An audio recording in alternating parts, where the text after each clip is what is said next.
Halo, assalamualaikum warahmatullahi wabarakatuh. Apa kabar kalian semua? Semoga selalu sehat ya. Seperti biasa, selamat datang di pembelajaran sejarah online. Dan semoga kalian belajar dengan hati senang, dengan happy. Karena kalau belajar nggak happy nanti akan sulit masuk pelajarannya ya. Oke, bersama saya Ibu Wita Maria. Hari ini kita akan belajar tentang dampak kolonialisme, pergerakan nasional dan Sumpah Pemuda. Namun yang akan kita pelajari pada hari ini yaitu tentang dampak kolonialisme terlebih dahulu. Adapun hal-hal yang akan kita pelajari adalah dampak kolonialisme pada bidang politik, ekonomi, sosial, budaya, dan pendidikan. Dan setelah itu nanti untuk pertemuan selanjutnya kita akan bahas tentang pergerakan nasional dan Sumpah Pemuda. Adapun keywordsnya atau kata kuncinya pada pembelajaran ini adalah imperialisme, kolonialisme, nasionalisme, politik etis, pergerakan nasional, dan Sumpah Pemuda. Nanti kita akan sama-sama mencari ya, kalian akan mencari apa sih pengertian dari kata kunci tersebut ya. Oke, saya mau bertanya nih sama kalian. Kalian suka musik ya? Ya, pasti di antara kalian ada yang suka musik karena sebelumnya Ibu ada memberikan tugas kalian untuk uh, menyanyikan lagu Ibu Kita Kartini, dan saya melihat ada yang memainkan dengan alat musik ya, menyanyikan lagu Ibu Kita Kartini dengan memainkan alat musik gitar ya. Nah, tetapi apakah kalian pernah mendengar musik keroncong? Kalian tahu nggak musik keroncong itu apa? Ada yang tahu? Iya, kalau belum tahu nanti silahkan kalian cari di YouTube ya, musik keroncong itu seperti apa ya. Nah, kenapa di sini saya menampilkan musik keroncong? Ya, musik keroncong ini adalah salah satu peninggalan atau dampak dari masa kolonialisme, di mana uh, musik keroncong ini diwariskan dari bangsa Portugis ya, karena bangsa Portugis itu melakukan imperialisme dan kolonialisme di Indonesia ya.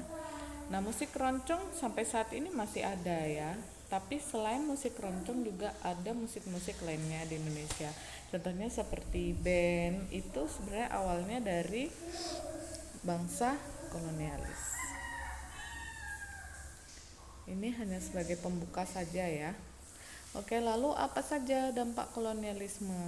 Nah, yang pertama kita akan membahas tentang dampak kolonialisme dalam bidang politik. Nah, dalam bidang politik di sini kalian terlihat gambar ya, di mana di sini bangsa pribumi sedang kerja paksa ya, kerja rodi, membangun jalan, membangun rel kereta api ya, kalian lihat di sini. Nah, ini adalah salah satu dampak dari kolonialisme. Nah, dalam bidang politik pada masa Daendels dan Raffles ya, mengubah dasar pemerintahan menjadi pemerintahan modern. Nah, kalian tahu kan awalnya di Nusantara itu pemerintahannya berbentuk apa? Iya, berbentuk kerajaan sebelum datangnya bangsa kolonialis. Bangsa kolonialis ini ya, pemerintahan kita masih berbentuk kerajaan, di mana di bawah kerajaan itu di daerah-daerah ada yang namanya bupati. Nah, bupati itu dulu sebagai pemimpin daerah ya, di mana mereka mendapatkan upeti atau pajak dari rakyat. Tetapi pada masa pemerintahan kolonial ya, terutama pada masa Daendels dan Raffles, ini mengubah dasar pemerintahan menjadi pemerintahan modern, di mana bupati ini dijadikan sebagai pimpinan daerah namun di bawah pengaruh dari pemerintahan kolonial ya. Jadi bukan lagi di bawah pengaruh dari kerajaan seperti itu ya. Kemudian Jawa ya, Pulau Jawa dijadikan sebagai pusat pemerintahan. Memang itu terjadi sampai saat ini ya, di mana pusat pemerintahan kita, pusat pemerintahan Indonesia ada di Pulau Jawa yaitu di Jakarta. Namun saat ini pada masa pemerintahan Jokowi, insya Allah ibu kota akan dipindahkan ke Kalimantan ya, lebih tepatnya yaitu di daerah Penajam Pasir Utara. Nah, oke. Selain itu, Pulau Jawa juga dibagi menjadi 8 wilayah ya yang disebut karisidenan. Nah, jadi kalau contohnya kayak sekarang itu adalah kabupaten ya, kabupaten atau provinsi seperti itu. Jadi Pulau Jawa pada masa pemerintahan Dendels dan Raffles ya dibagi menjadi wilayah-wilayah yang disebut karisidenan. Kemudian mengenai hukum ya.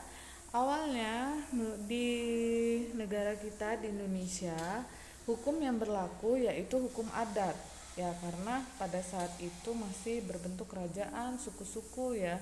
Jadi menggunakan hukum adat, hukum kerajaan. Nah, namun karena adanya kolonialisme dan imperialisme di Indonesia, kemudian hukum di pemerintah kolonial mengubah hukum menjadi hukum barat modern. Makanya kalau kalian nanti kuliah di hukum ya, kuliah di Fakultas Hukum, itu banyak sekali kalian akan temukan istilah-istilah yang berbahasa Belanda ya, istilah hukum, karena memang hukum di Indonesia ini merupakan warisan dari hukum pemerintahan kolonial Belanda. Kemudian yang keempat, dampak yang keempat di bidang politik yaitu Belanda dan Inggris campur tangan dalam urusan pemerintahan kerajaan.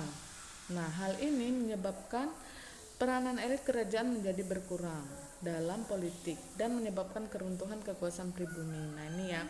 Jadi awalnya raja-raja itu sangat berkuasa mengatur rakyatnya ya, mengatur rakyat di kerajaan, di setiap kerajaan. Namun dengan datangnya pemerintah kolonial ya, yaitu Belanda, Inggris dan kawan-kawannya, mereka kan menjajah ya. Jadi mereka awalnya itu baik-baik datang ke kerajaan, namun akhirnya mereka melakukan penjajahan, mereka melakukan kolonialisme bahkan imperialisme ya. Mereka mengambil alih kekuasaan pemerintahan kerajaan ya, urusan pemerintahan, masalah pemerintahan kerajaan, Belanda dan Inggris ikut campur sehingga peran raja itu menjadi berkurang.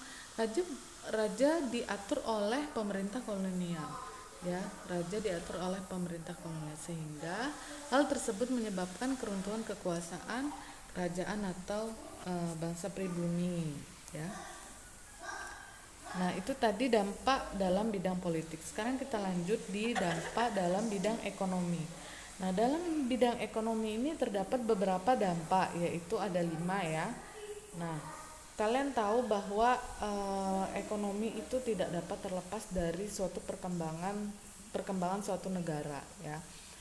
Nah, pada masa pemerintahan kolonial itu terjadi yang namanya eksploitasi ekonomi, di mana kita tidak diberikan kebebasan untuk mengelola kekayaan yang dimiliki oleh bangsa kita untuk dikelola sendiri, melainkan mereka melakukan eksploitasi ekonomi. Mulai dari munculnya monopoli perdagangan ya. Monopoli perdagangan itu artinya mereka bertindak semaunya ya, mereka melakukan hal-hal yang hanya menguntungkan pemerintah kolonial, bukan bangsa pribumi ya.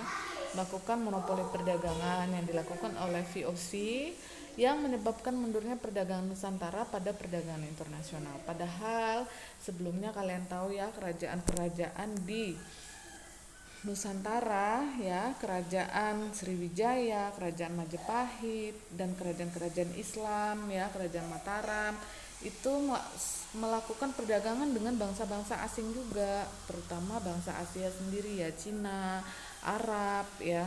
Tetapi sejak masuknya bangsa kolonial, akhirnya mereka melakukan monopoli perdagangan dan mereka mengambil alih sistem perdagangan yang dilakukan oleh kerajaan-kerajaan Nusantara ya, sehingga terjadi mundurnya perdagangan Nusantara pada perdagangan internasional. Kemudian yang kedua, tingkat kemiskinan akibat praktek penindasan dan pemerasan dalam pemungutan pajak. Ya, kita ketahui bahwa bangsa kolonial itu sangat kejam ya. Mereka melakukan penindasan, mereka melakukan pemerasan. Misalkan bangsa pribumi dipaksa untuk membayar pajak yang sangat tinggi, padahal hasil panennya adalah tidak seberapa, bahkan untuk makan saja kadang mereka kekurangan, akhirnya kelaparan ya. Nah, kemudian pembangunan rel kereta api untuk memperlancar perdagangan ya. Nah, ini sebenarnya dalam bidang pembangunan, tetapi ini sangat berpengaruh juga dalam bidang ekonomi. Kenapa? Karena dengan pembangunan rel kereta api itu maka perdagangan yang dijalankan oleh pemerintah kolonial dapat berjalan dengan lancar ya. Mobilisasi atau pergerakan pengiriman barang itu berjalan dengan lancar. Tapi hal tersebut hanya menguntungkan pemerintah kolonial saja. Karena apa? Karena mereka juga melakukan penindasan terhadap bangsa pribumi dalam pembangunan rel kereta api tersebut, meskipun itu membangun fasilitas di negara kita, tetapi hanya untuk tujuan perdagangan mereka ya. Kemudian dampak kebijakan tanam paksa dalam sistem ekonomi liberal yang menyebabkan Indonesia hanya sebagai penghasil bahan mentah ya. Nah, ini terjadi pada masa Dendels ya, pada masa pemerintahan kolonial Belanda, di mana mereka mengeluarkan kebijakan tanam paksa. Bangsa pribumi dipaksa untuk menanam satu tanaman yang mereka haruskan, misalkan tebu ya, mereka wajib nanam tebu ya. Petani di Jawa wajib nanam tebu, petani di Sumatera wajib tanam tembakau. Nah, dengan sistem kebijakan tanam paksa tersebut, akhirnya bangsa pribumi tidak leluasa dalam mengolah lahan pertaniannya, sehingga hanya sebagai penghasil bahan mentah saja. Yang melakukan ekspor adalah bangsa Belanda, kemudian perantaranya adalah bangsa Asia ya, atau bangsa timur asing ya, misalkan kayak Cina, Arab, seperti itu ya. Jadi bangsa pribumi tidak diberi keleluasaan. Kemudian penguasa pribumi dengan modal kecil kalah bersaing dengan pedagang besar akibat politik pintu terbuka atau open door policy. Ini kemarin ada di materi sebelumnya ya, di mana kebijakan ini berakibat pada pengusaha pribumi yang tidak leluasa juga dalam menjalankan usahanya ya, di mana yang memiliki modal besar dialah yang akan menang dalam perdagangan. Itu tadi dampak dalam bidang ekonomi. Kita lanjut, yaitu dampak sosial ya. Nah, dampak sosial ini sebenarnya berkaitan dengan kehidupan masyarakat ya, kehidupan masyarakat di pribumi. Bagaimana sih dampak sosial dari bidang dari kolonialisme dan imperialisme di Indonesia ya. Yang pertama yaitu terjadi yang namanya stratifikasi sosial. Stratifikasi sosial itu adalah sistem pelapisan sosial pada masa kolonial Belanda, di mana di sini seperti halnya kayak di India itu adalah kasta ya. Ya, jadi orang-orang Eropa yang berkulit putih itu menduduki status nomor 1 yang paling tinggi. Kemudian yang kedua adalah timur asing, yaitu Cina dan Arab. Yang kedua yaitu dan yang ketiga adalah bumi putra atau penduduk asli. Ya, jadi kita adalah yang paling rendah kastanya, seperti itu. Kemudian pemerasan dan penindasan secara kejam. Nah, coba kalian lihat tampak pada gambar di samping ya, dimana di sini kita lihat bahwa bangsa pribumi ini dijadikan budak, dipaksa untuk kerja rodi ya, itu kan sangat kejam sekali yang dilakukan ya.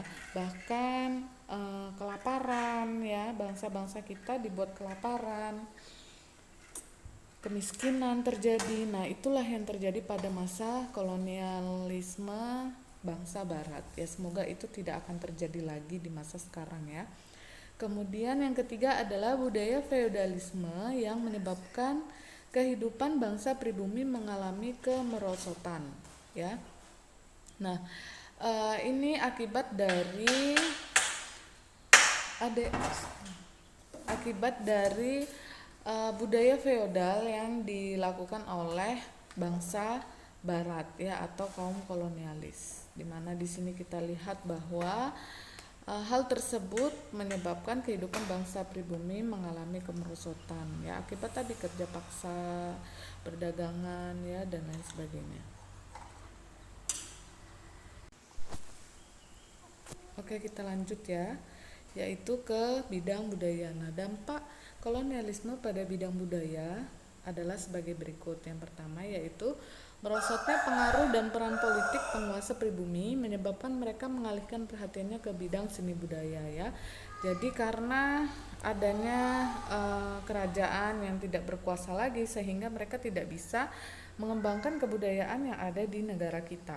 Kemudian melemahnya ikatan tradisi dalam kehidupan pribumi sebagai akibat penyederhanaan upacara dan tata cara yang berlaku di istana kerajaan ya. Karena semua diatur oleh pemerintah kolonial sehingga terjadi hal-hal yang tidak sesuai ya, tidak sesuai dengan hal yang seperti biasanya, misalkan dalam hal pelaksanaan tradisi, upacara, adat dan sebagainya. Kemudian budaya barat berkembang secara meluas bahkan merusak sendi-sendi kehidupan budaya tradisional yang dimiliki oleh bangsa Indonesia. Sebagai contohnya adalah kebiasaan minum-minuman keras ya. Nah, ini memang masih berpengaruh sampai saat ini ya. Dimana di sini pada saat ini kita sangat merasakan sekali adanya western culture yang sangat marak di negara kita ya. Nah, hal tersebut merupakan dampak pada bidang budaya. Nah, yang terakhir yaitu bidang pendidikan. Nah, pada bidang pendidikan ya, ini sangat kejam sekali hal yang dilakukan oleh pemerintah kolonial ya, di mana tidak semua masyarakat mendapatkan pendidikan. Jadi tidak semua anak-anak bisa sekolah ya, bangsa pribumi bisa sekolah, melainkan hanya masyarakat yang memiliki jabatan, misalkan bupati atau tokoh masyarakat ya, dialah yang boleh sekolah ya, seperti keturunan raja, keturunan bangsawan, pengusaha kaya ya. Jadi kalau masyarakat biasa tidak bisa sekolah ya, misalkan seperti kita sekarang ya, kita bebas untuk sekolah. Tetapi kalau zaman penjajahan dulu tidak ya. Nah, namun dari dampak dari bidang pendidikan tersebut ya, munculnya golongan-golongan terpelajar di Indonesia. Jadi kaum-kaum bangsawan, keturunan raja, pengusaha kaya yang sekolah, ternyata hal tersebut menyebabkan munculnya golongan terpelajar yang membawa dampak pada perubahan di Indonesia. Akhirnya mereka bangkit, mereka memiliki pikiran untuk tidak mau ditindas atau tidak mau dijajah ya. Kemudian bangsa Indonesia bisa membaca dan menulis sehingga dapat menjadi tenaga-tenaga kerja di perusahaan Belanda. Nah, karena memang Belanda sangat membutuhkan tenaga-tenaga kerja yang bisa membaca, yang bisa menulis, akhirnya kaum-kaum bangsawan pribumi ya ada yang disekolahkan sehingga mereka bisa bekerja di perusahaan Belanda. Kemudian bangsa Indonesia menjadi tahu perkembangan yang terjadi di luar. Nah, jadi mereka bukan hanya disekolahkan di dalam negeri saja ya, sekolah-sekolah yang didirikan oleh Belanda, melainkan mereka juga dikirim ke luar negeri sehingga pikiran bangsa-bangsa terpelajar ini, golongan terpelajar ini lebih terbuka ya, lebih terbuka sehingga inilah yang akan membawa bangsa Indonesia menuju pergerakan nasional ya, yang akan kita pelajari nanti sampai dengan Sumpah Pemuda. Oke, cukup sampai di sini pembelajaran kita pada hari ini. Thank you for listening and I can't wait to meet you all ya. Jadi semoga corona ini lekas berakhir sehingga kita bisa melaksanakan pembelajaran tatap muka di sekolah. Dan namun jika kita belum bisa melaksanakan pembelajaran tatap muka, kalian harus tetap semangat belajarnya. Jangan putus asa, jangan malas ya, jangan main game terus, jangan lakukan hal-hal yang negatif, melainkan kalian harus fokus pada tujuan kalian, cita-cita kalian ya. Oke, terima kasih. Jika ada pertanyaan silahkan kalian tanyakan di grup WhatsApp kita ya. Terima kasih. Assalamualaikum warahmatullahi wabarakatuh.